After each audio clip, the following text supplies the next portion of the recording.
অবশেষে বন দপ্তরের উদ্যোগে কৃষ্ণনগর জলঙ্গি থেকে ধরা পড়ল বিশালাকার কুমির। প্রসঙ্গত কয়েকদিন ধরেই কোতোয়ালি থানার শম্ভুনগর এলাকায় মৎস্যজীবীদের চোখে পড়ছিল একটি বিরাট কুমির। এরপর থেকে মাঝে মধ্যে জলঙ্গিতে ঘুরতে দেখা যাচ্ছিল এই কুমিরকে। মঙ্গলবার সকালেও তাকে খোশ মেজাজে দেখা যায়। বুধবার সকালে ফের একবার মৎস্যজীবীদের চোখে পড়ে এই কুমিরটি। এরপরই মাছ ধরা বন্ধ করে দেয় মৎস্যজীবীরা।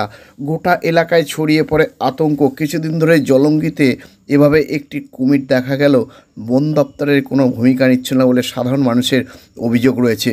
কিন্তু এদিন দুপুর থেকে বন দপ্তরের কর্মীরা নদীতে কুমিরটিকে ধরার জন্য প্রস্তুতি নেয়। এরপর এদিন বিকেলে কুমিরটিকে ধরার জন্য সমস্ত রকম ব্যবস্থা করলে অবশেষে ওই কুমিরটি ধরা পড়ে যায়। 10.5 ফুটে এই কুমিরটিকে মাঝবয়সী বলেই জানা গিয়েছে।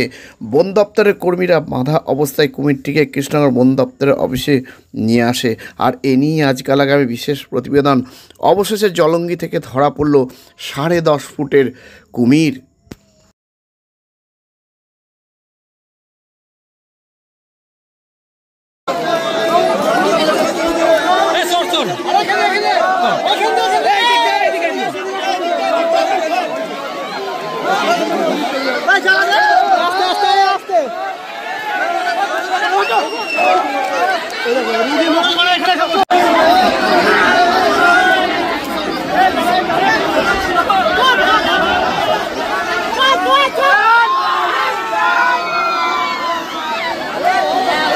কুমির দেখতে জলঙ্গি নদী থেকে বন দপ্তরের এসেও উৎসাহী মানুষদের ভিড় লক্ষ্য করা গিয়েছে।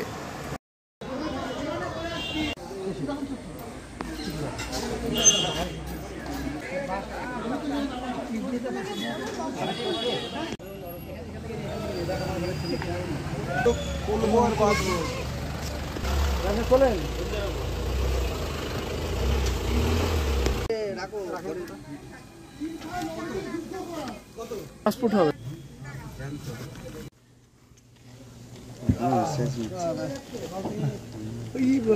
কি রঙ লোকের মধ্যে সবচেয়ে বেশি ভালোবাসার সম্পর্ক বলবো করতে আসি নদীতে পার্টি করবো কলে ভয় লাগছে। আচ্ছা।